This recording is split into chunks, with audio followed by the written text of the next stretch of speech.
Hey everyone, welcome to Hidden Hustle. Jamie and Greg here with you again uh, for our Sports Daily on their YouTube channel. Hope everyone's been enjoying these. We get a lot of great feedback from people. Loved what we did last week with going over the offensive depth chart. Went maybe a little bit longer than I thought it was going to go, but that's tech. I mean, you're talking about a lot of guys on a football team, so When you're having fun, it just goes, you it just flies can't by. control. Yes. It flies by, definitely. So, we're going to do defense today, and we'll start kind of with the defense line. But before we get into that, there was some news this week. Obviously, Jarrett Patterson, who's everyone knows is 3-year starting center for Notre Dame, going to be his 4th year starting for Notre Dame at center this year.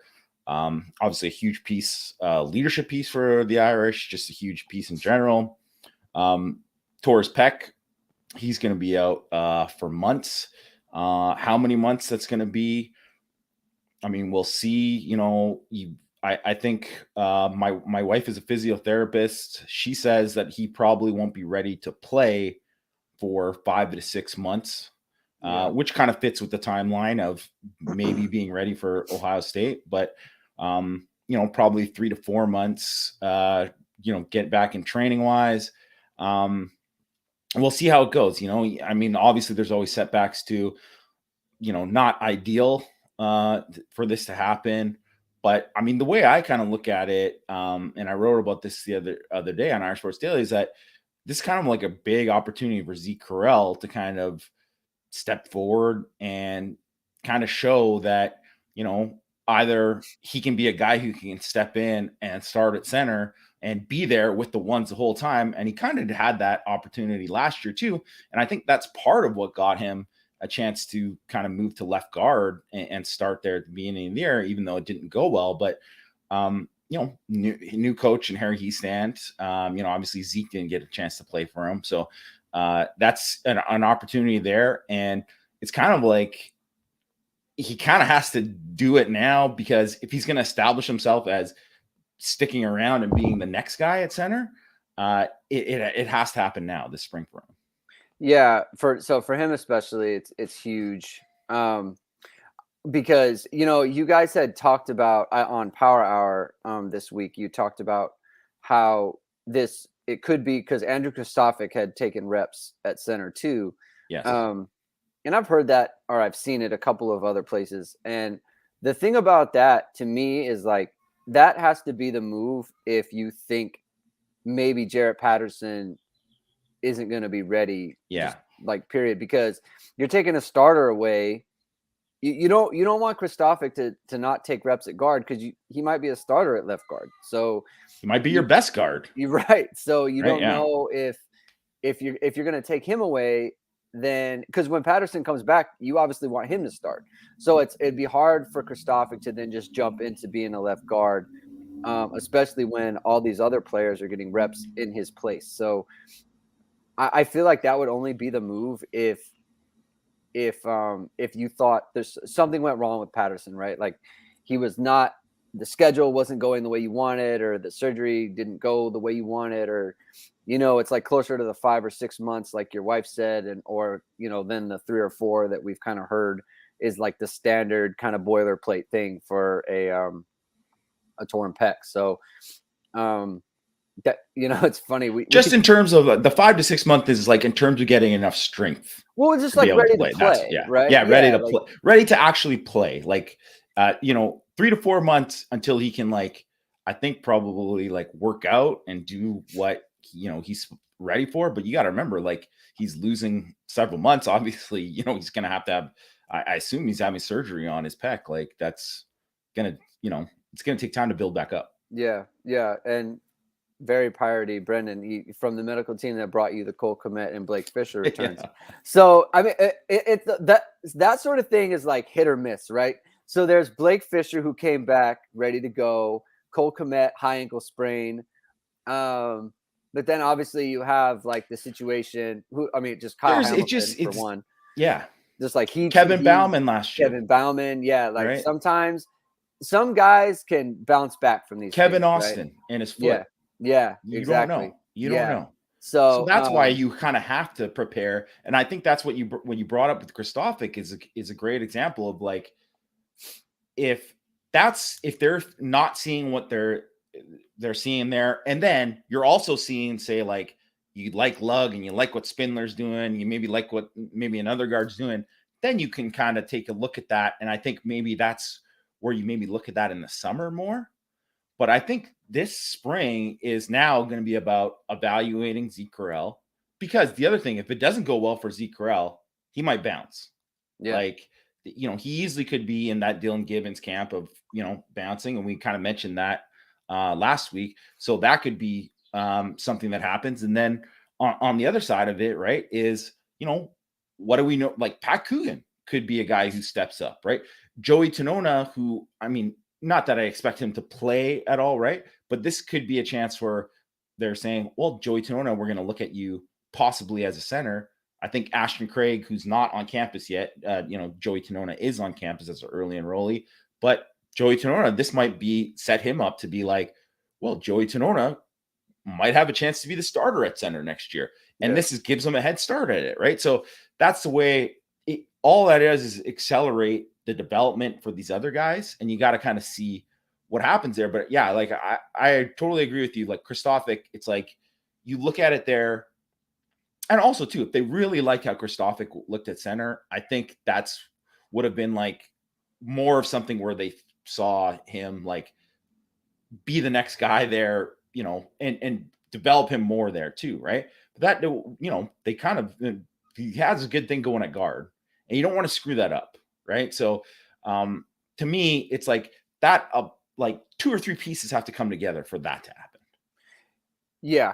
Yeah. I mean, I think Correll, I mean, the one thing that I would say about Correll, it seemed like over last spring there were like snapping issues.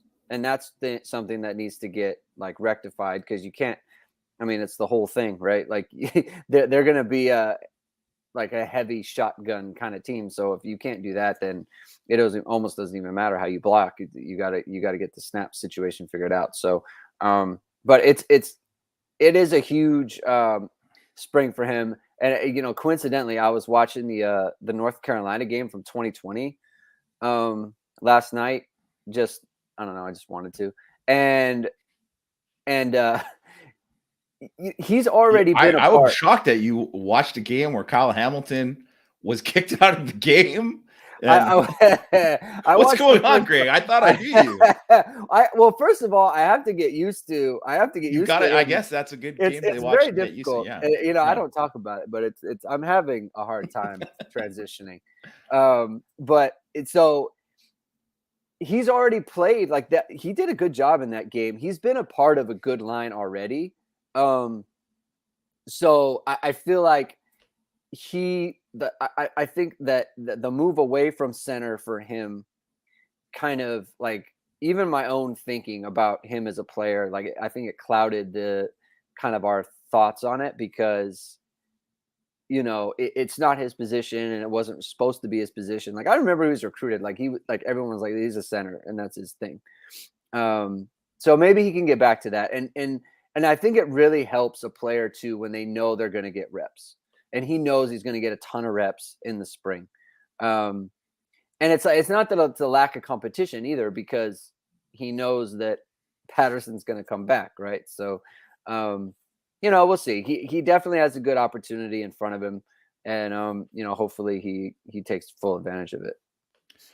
Yeah. So, I mean, we'll taking a hard transition over back to the depth chart scenario. When we're looking at the defense, and we wanted to start with defensive end and Vyper on the defensive line.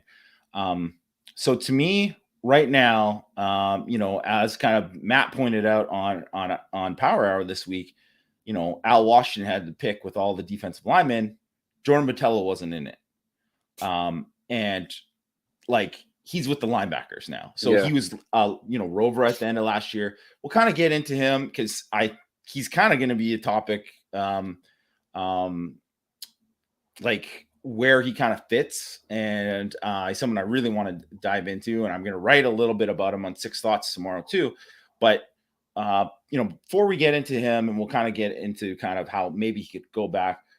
We'll start at Vyper, or no, start at end. We'll start at end, right? Strong side end, big end, whatever you want to call it. To me, now that Botelho's gone, that means the scenario of Justin Enrollee moving over to that end, probably slim. Probably not going to happen. Most likely, there's either going to be one or two things. Riley Mills moves over from 3 technique, plays there, played at end in the Virginia game last year. Obviously had a big game in that game, not rushing from the outside, but played there and rushed from the inside on third downs in that game, had a big game there. That easily could happen. Easily could see him being a starter. I think if you probably look at across the board, probably one of the 4 best defensive linemen on the team. So I think that makes a lot of sense in a lot of ways. Does it weaken 3 tech? Yes, it does. But, it's still, something that I think probably that they're looking at and probably is going to happen. Behind him, and here's the other scenario. If he doesn't move, you're really relying on Nana Osafo-Mensah and Alex Ehrenberger. Nana going into his 4th year, Ahrensberger going into his 3rd year, those guys competing at that spot. I wrote about earlier this week about how there are guys that need to kind of step up and have big springs. I probably could have mentioned those 2 guys. Both of those guys, like it's critical for them, right? Like, to me, they were kind of like fringe of the rotation last year. Like they played obviously, but didn't really play well. To the point that, Nana was above Ahrensberger, and then Ahrensberger jumped him. And then both guys kind of had moments where they're like, oh, you saw some nice things, but then you also saw like, man, the level of play certainly dropped off when we're talking about like when MTA wasn't out there. Right. Compared to them. So those are the guys obviously that you're kind of looking at to stop. What are you with me that Mills is probably the move there? Yeah, just because it just feels like his time, right? Like Notre Dame has been really good about their defensive line kind of, for lack of a better way to put it, like graduating to, bigger roles like this. And I feel like it's Mills's time to graduate to that. I felt like it was his time last year. I think he should have played more last year. Well, that was the expectation, right? Like, especially following the spring where people were very excited about him. And I think in fall camp too, people were really excited about him. And then it just didn't click for whatever reason. Right. And so it does feel like his time there. As far as Nana, I felt like he was a lot better in the beginning of the year. Especially against like and then Purdue. dipped a bit. Yeah. So things got, and that makes sense, just like it's his first time at getting like real it's his first time in the rotation. Yeah. Right. Like you're actually getting real snaps, and then you break down a little bit like as the season goes on, right? Like there's nothing to be surprised about that. I think Matt said that he was having like a really good off season, and being a like leader and really kind of taking under his wing. So that's important. And so that also tells you that mentally he's also gearing up to have an important role and views himself as an important player, because players don't take on leadership roles like that if they don't think, or at least have the expectation that, hey, I'm going to be an important part of this team, right? Because everyone kind of understands like you don't want to be like a smoke blower, I guess is a term I used to use when I was playing. It's like, don't just blow smoke, like talk in the locker room and do that sort of thing, right? And I think most guys are not like that. So it just kind of tells me like, hey, if you're taking on leadership and you're being a big weight room guy, then you probably are. It's in your mind like, I'm going to be an important part of this team. So that's good for him, right? So you got to have that mentality. Like even if he doesn't end up being anything, that's encouraging to me, because you have to have that mentality. Because if you don't, and you're still like, I'm just happy to be here, I'm just happy to be in the rotation, then there's no chance that he's going to be a starter or be a guy who's good in the rotation, really, right? Yeah. So that's exactly what I want to hear. It's his 4th year. Like, obviously the guy has talent. He's, you look at his body type, like the guy should be like an NFL prospect. Obviously hasn't shown it yet, but he should be. So it's a perfect opportunity for him, right? And oh, go ahead. well, I was going to say, and that kind of like leads into the next guys because, really they don't have a lot of depth there. Tyson Ford, who's there, who I think is probably going to end up as a 3-tech eventually. But I mean, he's got a chance to get in the rotation this year. And I think Aiden Gobert, who I assume is probably going to start out at Vyper, but I think End is probably a better fit for him. And maybe if Kahano Kia was still around, maybe he's probably competing with strong side. Like, that's a guy who could maybe get in there too, because, his path might be blocked at Vyper, and that, in this year at least, so he might get a chance there. So I think both those early enrollees, not that I would expect, I mean, it would be shocking if either one of those guys were a starter or anything like that. But if one of those guys push to get into the rotation to maybe crack the 2 deep, would not be shocked by that at all. Right. And yeah, so I think, talking about Gobira, right? Like, I think there are I feel like if you go down the roster, like, I feel like there are so many Vyper candidates. Like, he could start there. It's like you said, I think he could start there, but I like the idea of having 2 athletic ends like that. So like Myron, pretty sneaky good athlete, actually. Especially at the combine. Like he did some stuff that I was like, guys, he's more athletic. Like I really get the end thing now.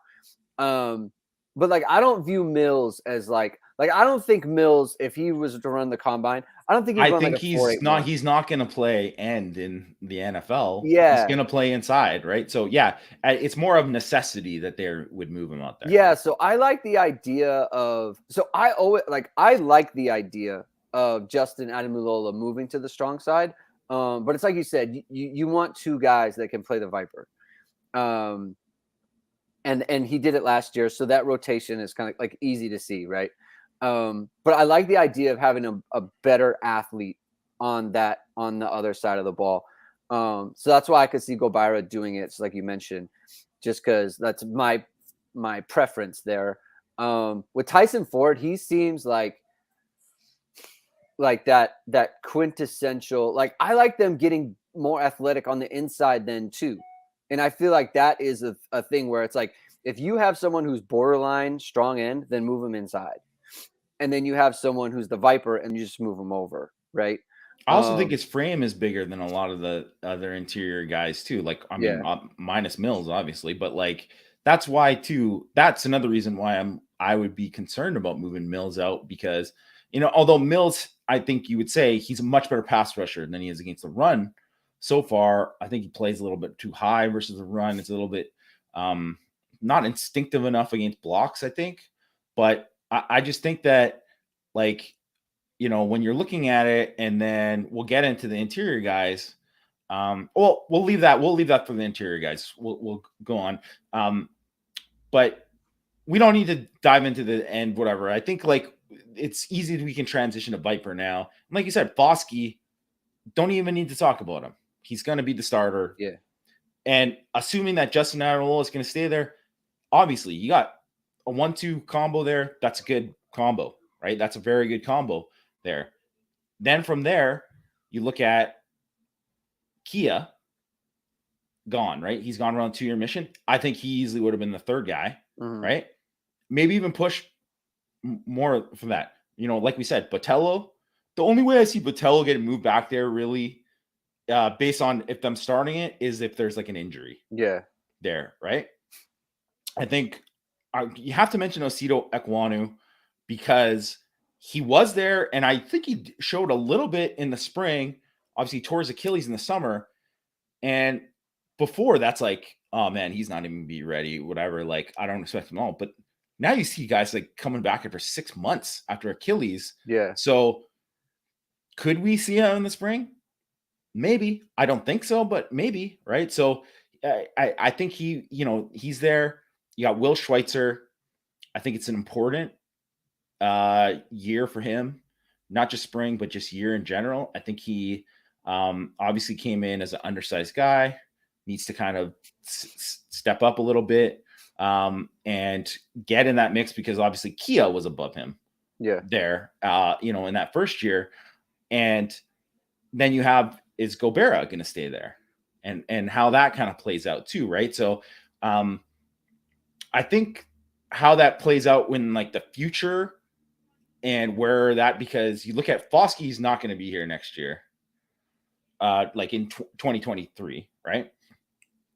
Justin Adolola likely not going to be back. Could be back. Still would have technically a year back if he wants, but probably not going to be back.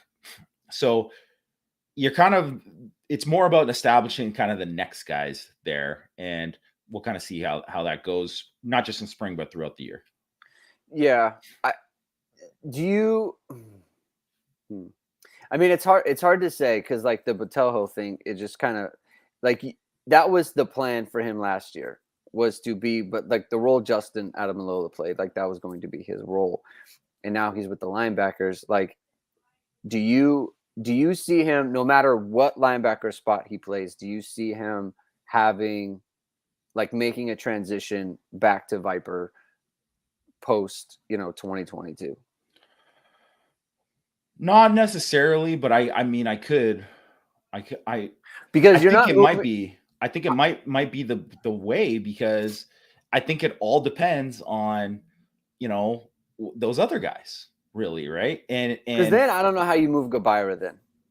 Yeah, because I think it depends, right? But then here's the see, this is why it can all kind of play together, because if Gobert ends up, being like, say, the number 2 at end this year, and that could happen. If that happens, then you're not going to move him, because he might be the starter in 2023 there, right? Yeah. Like, so you don't want to take away from there if that's where, he can get on the field first and develop more, right? And I mean, it's long ways away, so obviously they got to secure Keon Keeley, right? But probably if you keep him in the class, Keon Keeley you're gonna have there, and then you kind of go from there of where what you want to have, but you want to have something in front of them. So to me, I mean, Schweitzer, possibly Gobert, Botelho, Osita, like, they need something from there. Or Botelho, I think it is probably a no-brainer if he moves back there. Yeah. Okay. All right. I mean, I think Osita is definitely like a super wild card. Super wild card, right? Like, he didn't go through fall last year, so there's like no buzz. There's nothing about him. Other than the fact that you see him on the sideline, he looks rocked up. And his brother's going to be like a top 5 pick in the NFL draft, which is insane. But but it's crazy too. Like that. I mean, obviously, it's everybody passed on him. It wasn't like whatever, but just that. I mean, would have been nice to have, top 5 guy on the line. Yeah, for sure. Would have helped out. I think he probably would have helped out quite a bit. All right, moving inside. Okay, nose. I think. Well, let's start a 3-tech, because Jason Adolola going to start a 3-tech. Done, right? That's going to happen.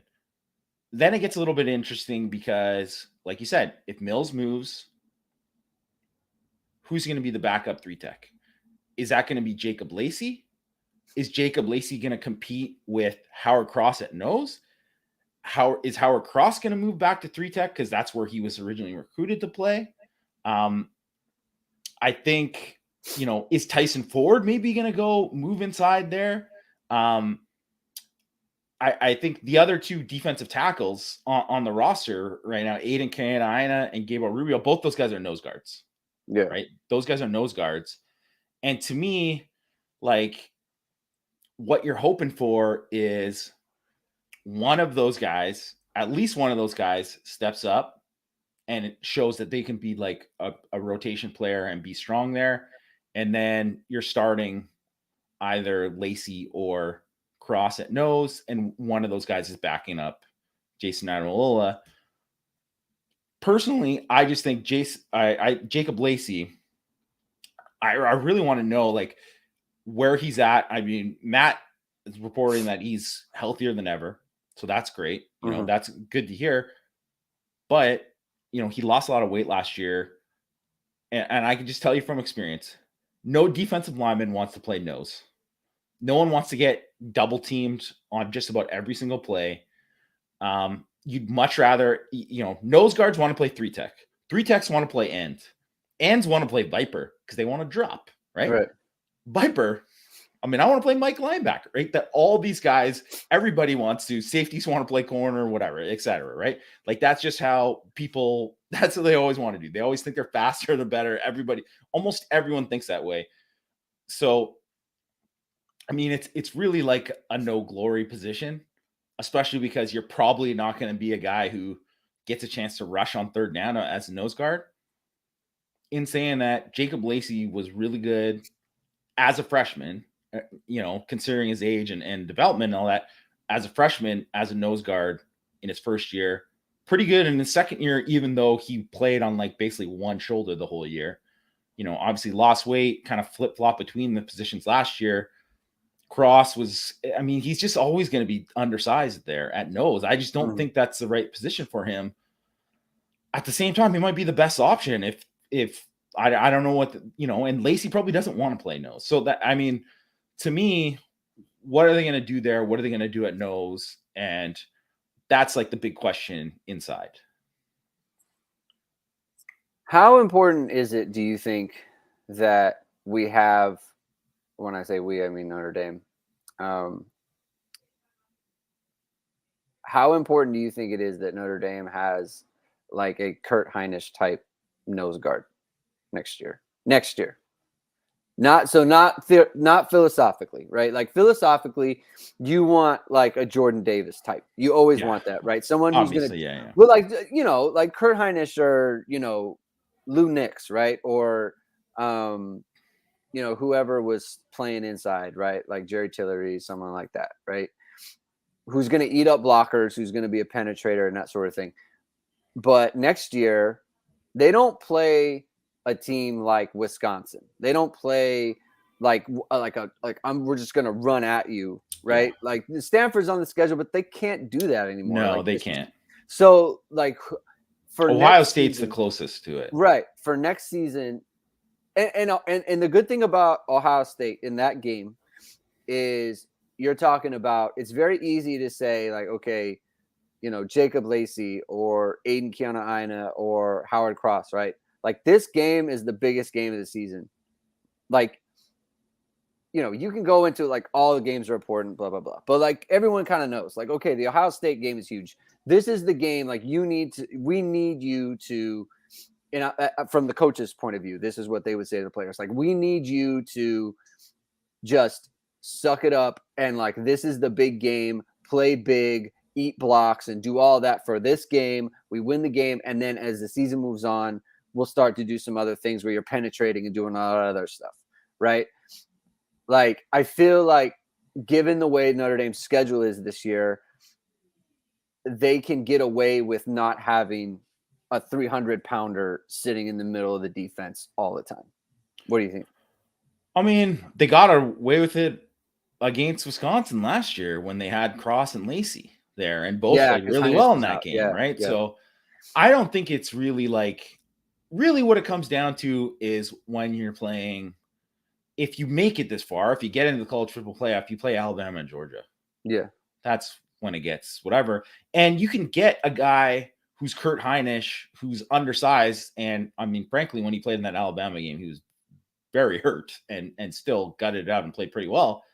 But ideally, yeah, you have like a guy who can just eat up blocks there in the middle there. I think you can get away with it in the college game without having that. But at the same time, it's pretty nice to have that. And it makes the Mike linebacker that much, his job much, much easier. Right. So I kind of think that that's the way they have to be going. Like, I look at the guys they're offering now and at defense tackle, and I do think they need to probably offer some more guys. But a lot of those guys, I think, could be have 3-tech qualities, but also have frames where they're probably going to end up at nose. So like a guy like Gabriel Rubio, like they need Gabriel Rubio to hit. Like he needs to like be better this like and develop and just take a step. And I mean, it's a top 150 player. He does. And yeah, he is. And he needs to be they need to be him because he could be that guy. He could be that guy, just size wise, right?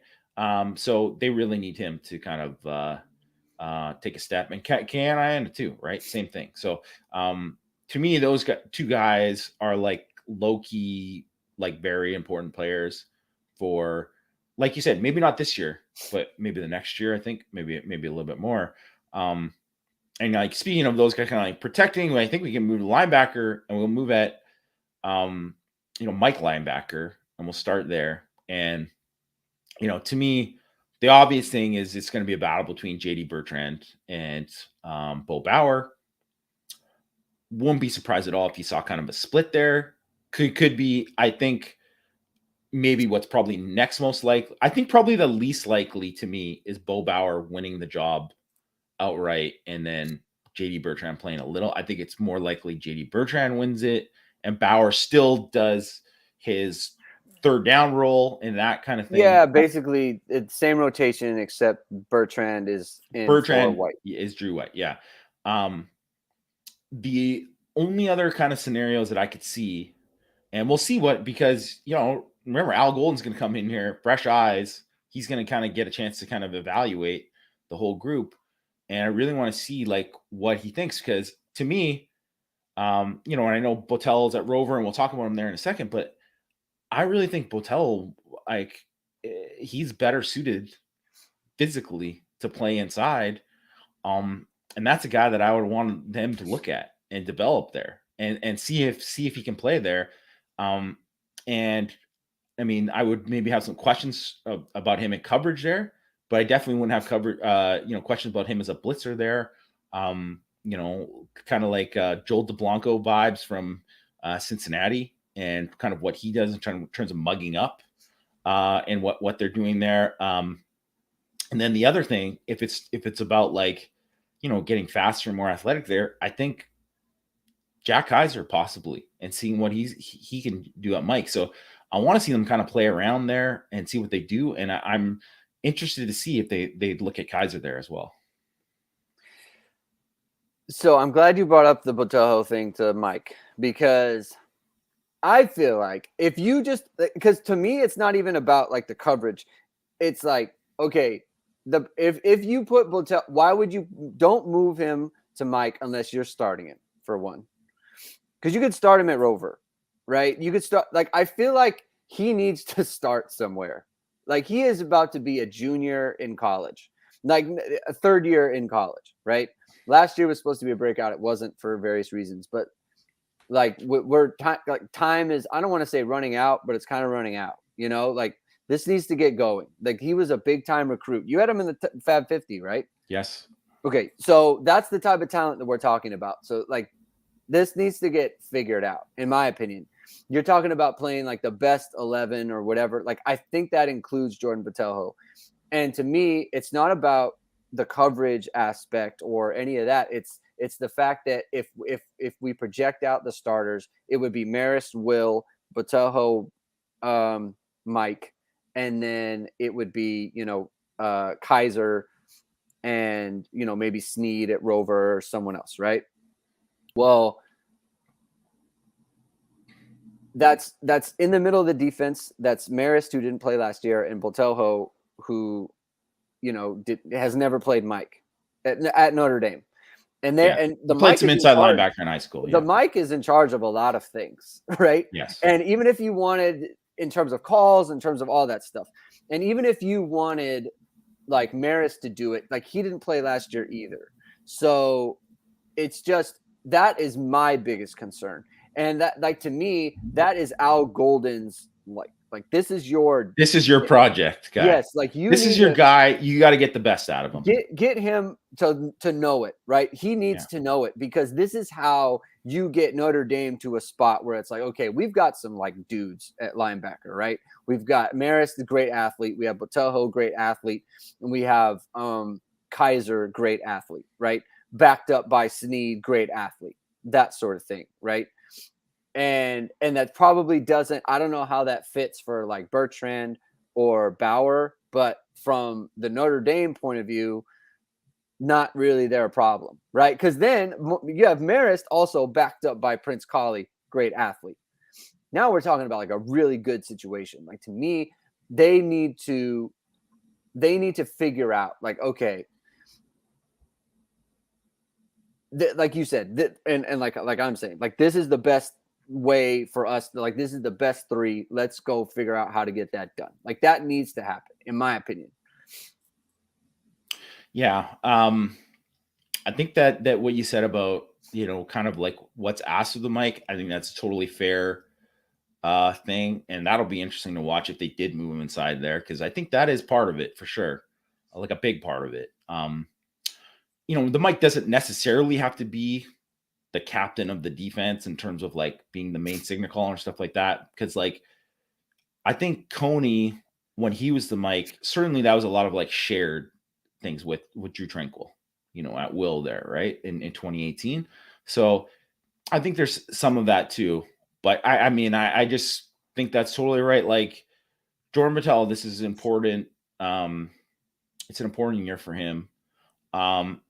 And I think kind of a little bit similar to Kevin Austin, different variables, obviously, but he's kind of done stuff that has held himself back, and especially when he first arrived, right? And I mean, he got sent home in the summer, and then when he first arrived, that was obviously not a good situation, and but people are immature and they get more mature and whatever.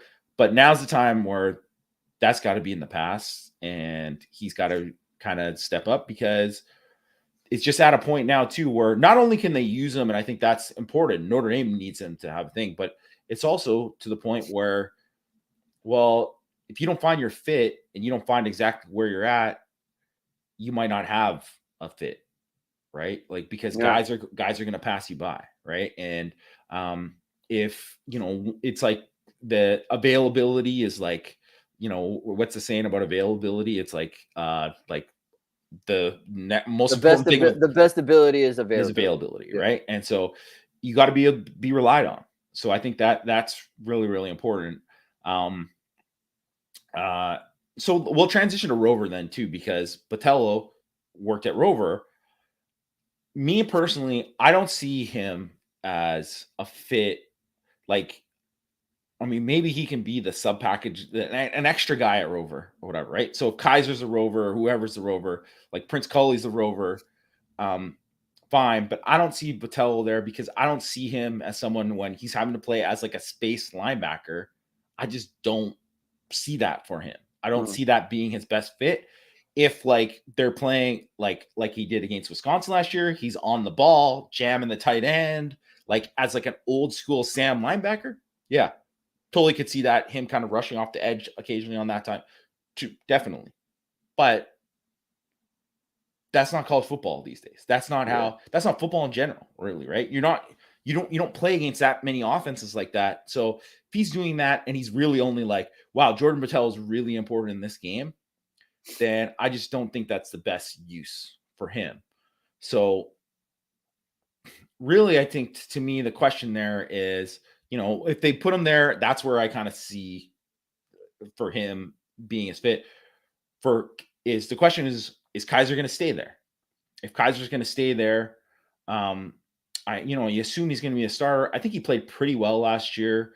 Obviously had a couple splash plays. I think want to see him defeat blocks a little bit better, a little bit quicker on the perimeter stuff. But I think he did a pretty good job of like kind of setting the edge on some plays and kind of setting it up for other guys to make plays. But I think that, he's obviously not Jeremiah Owusu-Koramoah in terms of being a playmaker there. Right. So if he stays out there, can he make that jump? And if he doesn't, and they move him inside, well, what's the solution? What's the solution there? Are you going to move Prince Culley back out there? Cause that's where he came in at. And that'll be the most interesting thing to me. Culley seems too big now. I do think he's probably He just looks it. And you know, I every like watching him, and last year might be difficult because of he came in late, and then there was the COVID stuff, right? So he got COVID, and it just derailed everything, right? Yeah.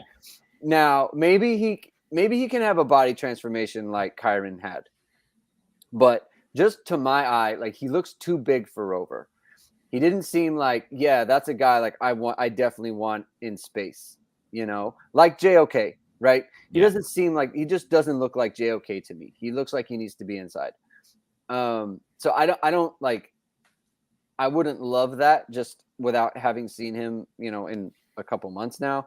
That wouldn't be my favorite thing. The thing about Kaiser too is how much is he playing against like Ohio State, right? I can't imagine he's going to be playing a bunch because they're just going to put him in matchups that are just that's the you don't thing. want. You're going to have to play with the nickel on the Right. field. And so in that case, like, is the Rover someone more like Xavier Watts? Yes. Or is it like, like, is it Watts or is it, you know, Bracey? Are they playing de facto Rovers? So, and that's another reason why I don't love Botelho there. Cause it's like, don't have he's it not be going to play like in the biggest games this year.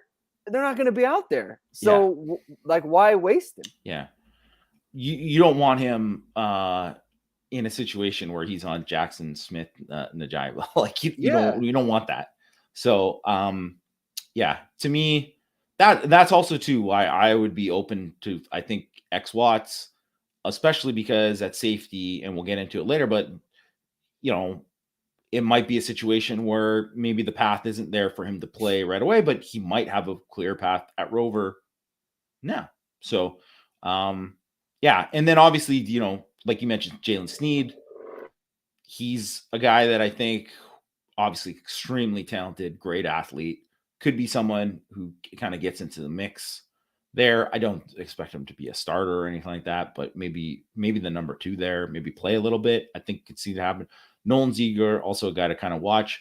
I do wonder with Ziegler if he is going to be eventually moved inside to a Will.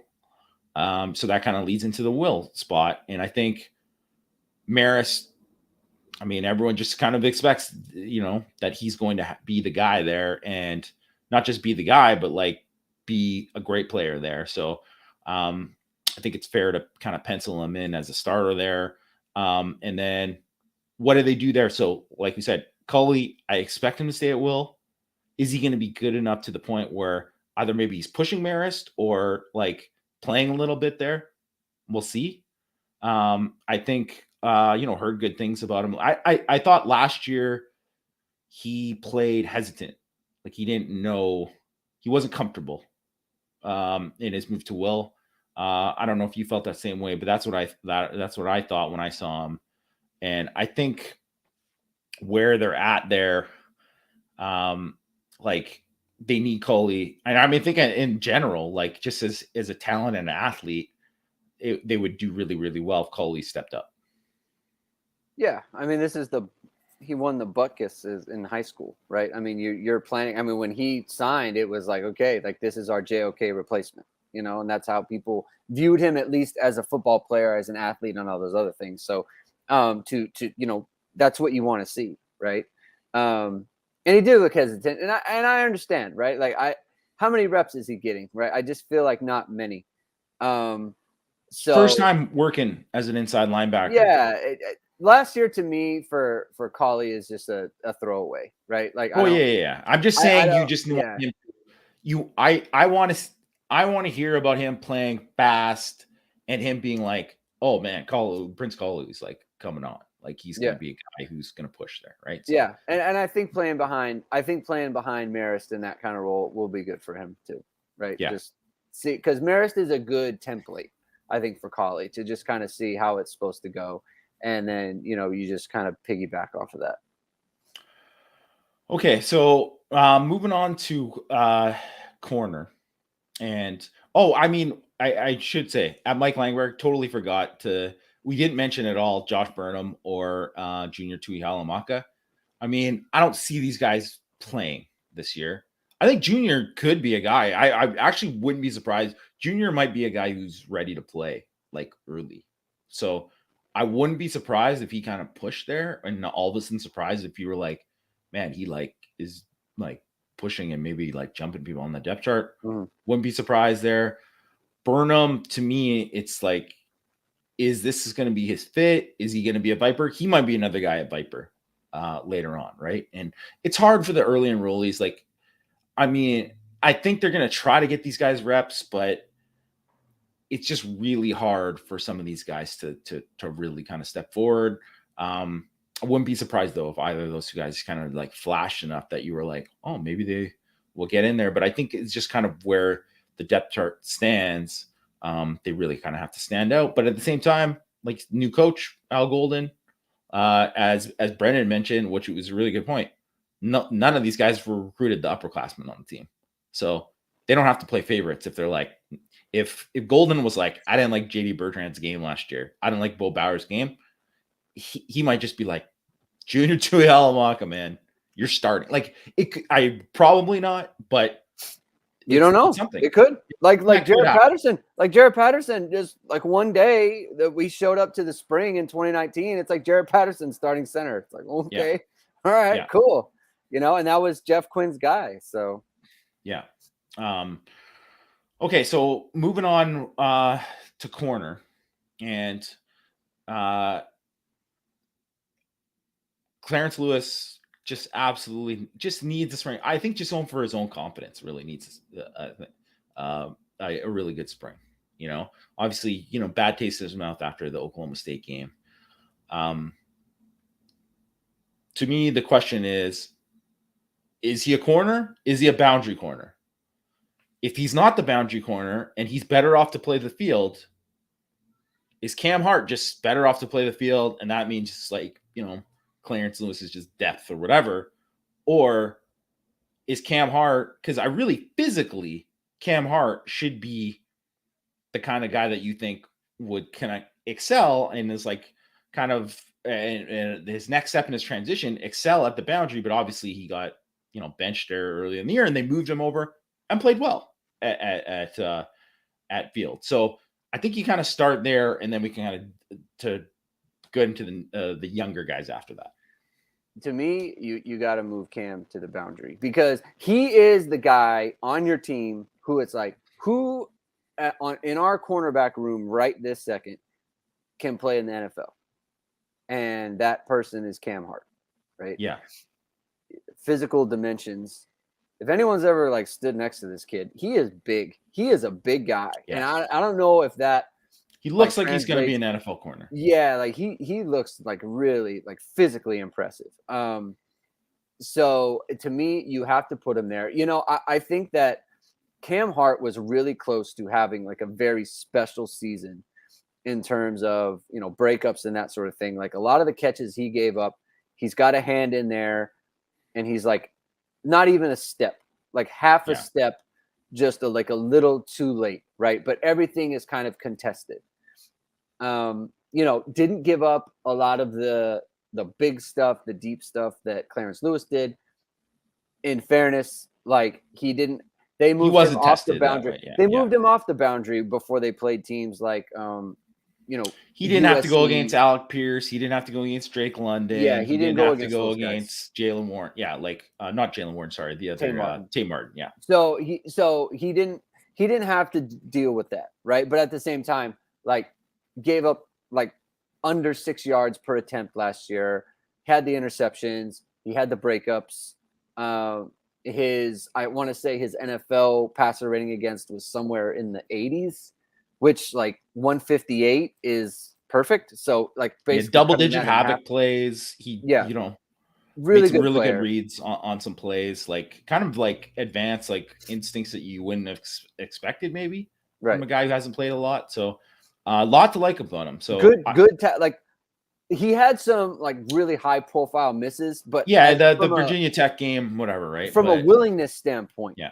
He's got some really good plays as a run defender. So to me, you move him over and you say, Clarence Lewis, like we're putting you on the field, right? That's going to give you the best chance to succeed, right? Yeah. You're not a boundary guy, no problem. Like some people aren't, right? And that's okay. But Cam is the one who needs to take over that position. You put Clarence Lewis over there because then you're rotating out Lewis with Bracey. Because if I can we just assume that Bracey's playing on the team? Well, he's gonna be there in the spring. Yeah, I So don't understand what that. To me, Bracey's kind of like a little bit similar situation that he was last year, where kind of think he has to have a good spring or he might bounce. And he had a good spring last year. Why would he bounce? I just think he might just see it as like he might like if he thinks he has a chance to start somewhere, and it might not be whatever. And obviously, I wouldn't expect it to be at like or maybe like not even a Power 5 school, but like or maybe like a low Power 5 school. But he might just want a chance to start. That might just be it. Or maybe he comes in and he's the nickel, and like a guy like Jaden Mickey, who we'll get into, like is pushing him at the nickel and pushing him out. So I think that I could understand, right? Like if he gets those, because like the nickel kind of snaps, like that role, if he got those snaps were taken away, then I could understand. But like he also just might. Sorry to interrupt, but he also just might not be a guy, because a lot of the guys were like, "I'm coming back," and there's just a lot of guys too who are maybe like, "I don't like the social media. I'm not putting out a graphics guy. Don't make a thing for me. I'm good." Right? Like he might just be that. Right? Like there's some kids who are like that, and I mean I probably would have been like that. So I think that just might be the way it is. He doesn't have to do like a love thee post and like, "I'm coming back." Like not everyone has to do that. So that might just be the case. My thing is like he's 5'10", 177, right? Yes. Normally you're playing around 900. Like the team itself is playing around 900 to 1,000 snaps a year. You can't do that. Like last year he took 483 snaps. Like that's a good amount. I think that's kind of like max amount for him. Yeah, for someone his size. Like, so to me, it just makes a lot more sense. Like you have a role where it's like they put you out there with the base defense sometimes, right? Yeah. It was at the expense of Cam Hart, which again, that's why you want Cam Hart off the field. Yeah, you want to see if he can step up and kind of be the guy at boundary all the time, or most of the time. Okay, we'll get back into Bracey in a sec, because we'll talk about nickel, but I want to go back to the boundary there. So assume Hart moves the boundary or whatever, even they keep Lewis. Ryan Barnes is the other guy at the boundary. And I don't know if you've seen pictures of Ryan Barnes this offseason. The guy is shredded. Like he was shredded last year. Yeah, but he looks like he should be playing in the NFL now. Like he has that look, and he's a big dude. Like if you saw him, like I don't know, like when I first saw like Miles Boykin, and I was like, and he wasn't like shredded or anything like that, but you were like, this dude is huge. Like this guy's not a regular receiver. Yeah. Like a little bit like Claypool, where you're just like, this guy is freakish. Like there's something different about him. He's just bigger, and obviously it's different position, but that's Ryan Barnes. So that's a lot of the reasons why you're like, I think this guy's going to move to safety. He might be a rover because he's just so big. So if that's a guy that Mike Mickens can develop into a guy who can play a rover, like the boundary, man, that would be exciting for Notre Dame, because I really think that like physically, I mean, he's a specimen. So that to me, he's an intriguing guy there. So here's my thing with him. I agree with everything you said from a physical standpoint, because it's just objectively true. When I've watched him, they put him on punt return a couple of times, and he's the one in charge of the Blocking the gunners, right? Yeah, they have a name for it. I don't know what it is. These teams, they change these names all the time. But anyway, so that was his job, right? And so I just watched him a couple of times just to see how he moves around. And the thing that I guess I'll say concerned me, just because I don't know another way to really put it, is like I didn't see that he didn't seem super twitchy to me. And if you're going to be on the boundary, like you need to be, right? Like you're going against the best guys. So he definitely has the size profile for it. I really liked his tape as a high school player, but once they're out there on the field, and that's all that matters. And it's all like, that's my main concern. Like, are you the kind of athlete that is going to be able to survive on the boundary? Yeah. That's my only question. And that's something we're obviously going to find out. So, and that's probably where they're moving, because I definitely don't think he's like a field guy. So it's like, to me, it's either the boundary or you move him to safety somewhere. So we'll see, but that's my main concern. Like, I don't know how twitchy he is. Then I think, from there, Philip Riley, Chance Tucker, two guys, both, just like Barnes, you got to see more from them. Didn't see enough. They didn't play in the regular defense. So, we're just talking about them. We're just projecting them. Like, we have no idea where they're at. Just kind of like Barnes. Just Barnes I mentioned specifically because I think physically he looks the part. But like you said, that is a big thing. If he can't be twitched up enough to, you're going to have to go against some guys there. And you can win with size, but you got to have more than that. Right. So I think that's certainly something to watch there. I think out of those three guys, like at least one of them has to be a dude who plays to me this year. At least one of them has to be a guy who gets in the mix. And if not, then I don't know what their long-term looks like, because, you have the two early enrollees, Jaden Bellamy, who is an undersized guy, but I really like him. I think he's a heck of a football player. I played a little more safety. So again, he's a guy you want to see a little bit more playing corner, playing the outside, see what he can do. Maybe he's a guy who's better suited at nickel. That would be interesting. And then Jaden Mickey, who I think could be a guy who plays right away, maybe even starts, right? Not immediately, but if you told me that by the end of this year, Jaden Mickey was a starter at corner for Notre Dame, I wouldn't be surprised. Like, I really, really am a big fan of his. I think he's has kind of like all the traits that you need. And I just really think the instincts wise, just all, like, if you check all the boxes, I think he's someone who could play early. And like we mentioned with that nickel, I think that is going to be the most interesting thing there, because I think Notre Dame has to be able to play nickel more. And Michael mentioned in the comments, Michael Hahn here in the comments mentioned about the 10 personnel.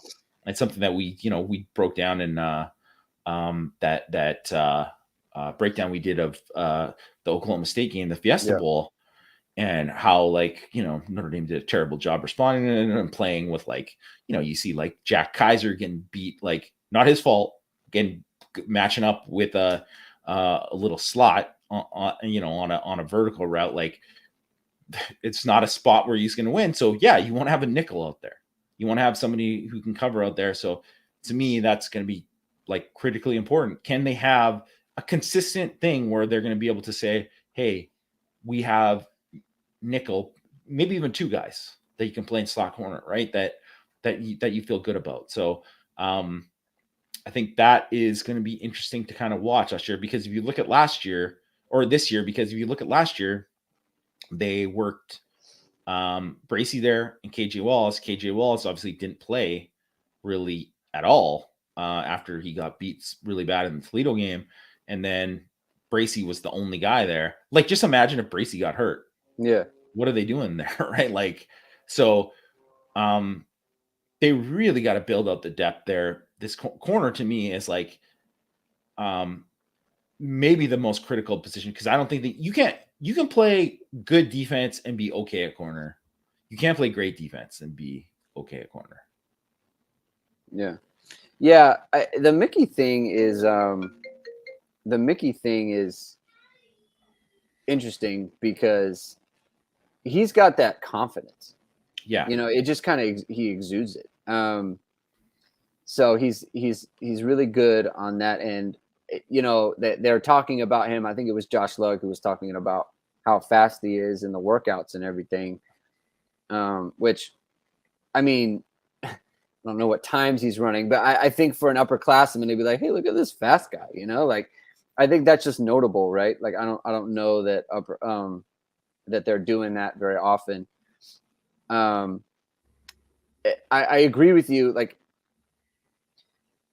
it's just such an unknown with Philip Riley and Chance Tucker, Chance Tucker especially, right? Like, because I think he was like pretty clearly like a straightaway redshirt guy. Haven't heard anything about him. We know he was billed as a fast guy coming out of California, sprinter, that sort of thing.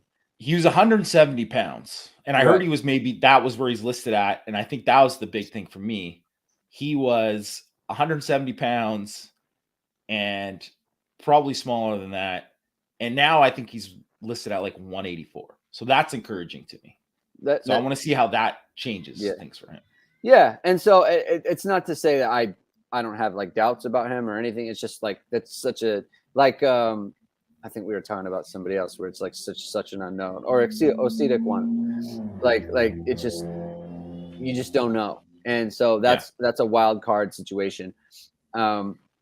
And kind of the same thing with Philip Riley, right? Like we saw him a couple times on special teams, and beyond that, haven't seen him, right? So what's the development there? What has kind of happened behind the scenes and in the off season and that sort of thing? That's a big one. And maybe that's something that Bracey's waiting on, right? Like, just to see, right? Because if like I said, if you start to lose nickel reps to a younger guy like that, well, then that's something that could. Well, if those guys make a jump, or Mickey or Bellamy or whoever, then all of a sudden Bracey, you're looking at they're saying, "Man, you're the fifth corner now." Well, then obviously, that's. And again, to Brendan's point, these are guys that were recruited by the current staff, and Bracey was not. Yes. And speaking of that, we can kind of transition to safety now. And obviously, the big one is Brandon Joseph, who, obviously was recruited by the new staff because they brought him in as a transfer from Northwestern. I think, we talked about it when we did the breakdown of him. To me, there's, we want to see him tackle better. I think that's definitely a thing. He didn't tackle well last year for Northwestern, but he finds the football. I think he's going to start. I think would be pretty shocking if he didn't. And then to me, it gets a little bit more interesting after that, where I think Ramon Henderson, I think, is maybe the most intriguing player at safety on the roster in terms of, like, if you just said, where,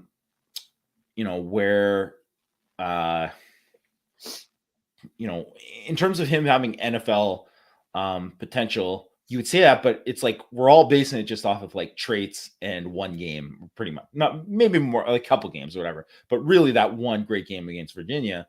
And to me, I'm really, really intrigued there, because I think if you said you'd project those are the two guys you're going to start at safety, and I think if you do that, I think you could see like Joseph playing the field safety, Henderson being a little bit more of the strong safety, like a guy who can kind of match up with tight ends, also play deep too, like have enough athleticism or range. Obviously that pick he made against Virginia, it's like, the best range you've seen from safety outside of Kyle Hamilton last year. And then you have Houston Griffith and DJ Brown, who played a ton of football last year and they played really over their careers, have played quite a bit of football. But I think if you look at those guys, there's limitations with both of them, where, it's just a fact. Houston Griffith, like, he can't find the football in coverage. He just can't. He just hasn't done it. Like, and it's not just like, oh, he does it in practice, I don't understand it. No, he doesn't do it in practice. Like, I've been to a lot of practices over the years, and I don't see him find the football in practice, and he doesn't have it. And I don't think it's just confidence. It's just, that's not happening for him. And I think he's solid, but I think if he's a starter, there's a very distinct ceiling for the safety position when he's in there. DJ Brown, I think does find the football a little bit better. At the same time, I don't think his instincts are good enough to make up for his speed and lack of speed. Mm-hmm. So that's why I think the ideal scenario is for Joseph and Henderson and X Watts, who certainly showed plenty of speed and some exciting ability there, to kind of be the top three there. But I mean, there's those other three guys played, a decent amount of football, or the other two guys played a decent amount of football, and you got to kind of see how it kind of shakes out there. Yes.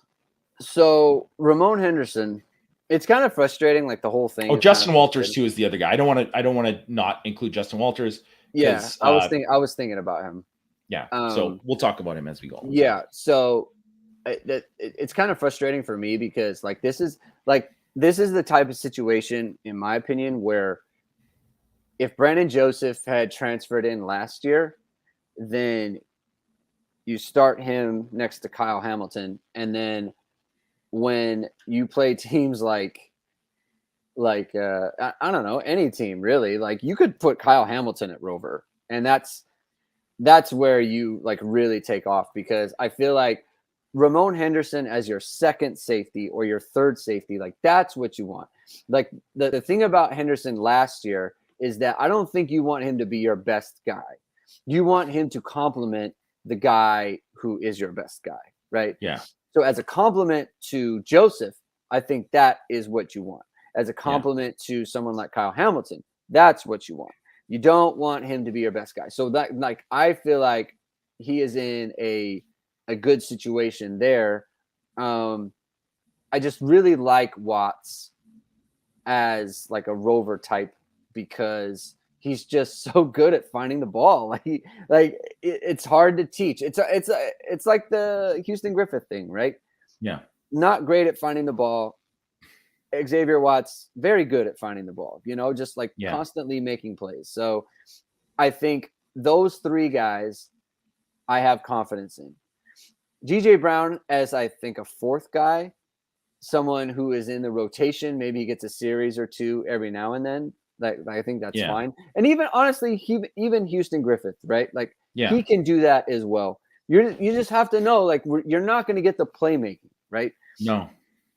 But the amount of snaps that but if you're going to play 600 snaps, and you need some plays. That's the problem. Houston Griffith, 524 snaps. Yeah.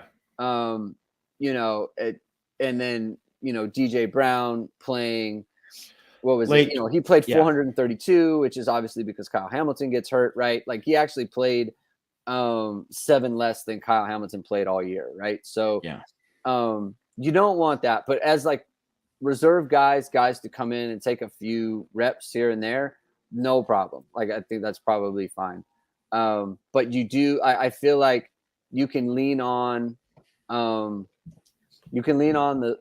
top three and expect to be a pretty good, safety group.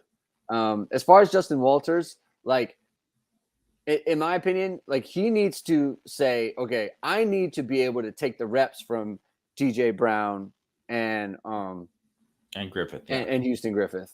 That should be his thing. It's I need to be the fourth safety, because if he can't outplay those guys, then it's not that you can't play at Notre Dame. It's just that I think that Notre Dame is going to start recruiting over guys like Houston Griffith and DJ Brown. So where is your path to the field if you can't beat out the Houston Griffiths and the DJ I Browns? think he's going to beat those guys out. That's just my opinion. I think he's going to beat them out. I think Justin Walters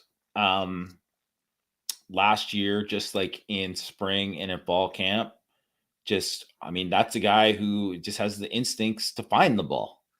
And also too, he just shows up, and he's going to, I think there are things that obviously he needs to learn, and he's not maybe the best athlete out of the bunch.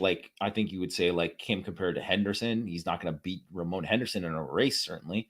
Or I'd be surprised if he did, but but I like his instincts. I think he's a tough kid who's going to he can like run the alley and smack you. Like I think that he has a chance to be a pretty decent player for Notre Dame. And I wouldn't like, I mean, they're probably going to walk out with Houston Griffin, the DJ Brown is going to be the starting guys who start at the beginning of spring. Probably the first day of practice, they'll probably come out with the first team. And then people will probably freak out. But really, that's just they do that. They put the veterans there, and then it's up to those guys. Like they got to do something. And to me, I think even if Justin Walters gets just a little bit better and he still makes the kind of plays that he did last year and those things, then he'll just pass those guys. I think, in my opinion. Okay. Well, I mean, I think for him that would be the best outcome, just because he's younger, right? So you want to be able to make that leap. And if he does, then you wonder, like, are DJ Brown and Houston Griffith like on the roster, right? Because if you're getting beaten out by, if you're getting beaten out by like a redshirt freshman like that, and then you have these guys in front of you, and this is your last year, like what is your path, right? I could see. I don't see both of them making the jump, but I could see at least one of them. Yeah, I mean, X Watts to me, I really, really want to see X Watts, and I think like he's a guy that, I mean, I'd put him on the list of, I don't know if he's one of the 11 best on defense, but I'm positive he can help the team somehow. And I'm really, really, I'm excited. I'm excited to see him because I think he could be someone who, makes a jump. Obviously, there's been numerous Notre Dame players who people have been excited about because they maybe flash in a certain way. And I'm like, everyone else just like Steve Filer, right? Steve Filer always pops in the head because they're like, man, what an athlete. Oh, this guy's moving to defensive end now. Look at him in the spring doing all that. So there's a lot more that goes into it than just, you have to be able to do all these things. So his development, but I'm excited because I really think like, he kind of moved to safety late. Obviously, wasn't something that he started out last year. Now he's going to get a full spring working at safety. I think that matters quite a bit. And I just personally think that Chris O'Leary's it's a pretty good group to work with. Yeah. Like considering that you're losing Kyle Hamilton, like, which sucks, but I still think Notre Dame can be, better at safety than they've been in many other years. Right. And it's, and a lot will depend on the development of certain guys, but I think there's some good pieces to work with. Yep. Agree. Okay. We're going to end it there. I got to say, David Solomon, man, you're kind of a downer here, man. Be a little bit more positive. Notre Dame won 11 games last year. They were 15th in F plus on defense. Like, I understand, whatever. They have some things to work on, no doubt. And we talk about it. And I think we're pretty critical of some certain guys, and guys have to step up and whatever. But it's not all bad. I think we're in improvement season, right? Like let's get better. I think that's everyone's kind of mindset. Well, I think if you told me that I think Notre Dame's gonna be better at linebacker this year, I would be surprised if they weren't like quite a bit better at linebacker overall. I think if you look at defensive back, safety, I mean, it's tough because they don't have Kyle Hamilton, so that's going to be tough to see how that goes. Corner, they're certainly bringing back a lot of guys, so I think they have a chance to be better with some young guys in there competing. I think they have a chance to improve and get better. So I think it's going to be exciting.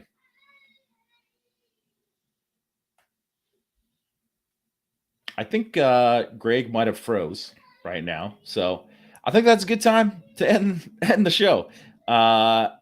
Thanks everyone for tuning in.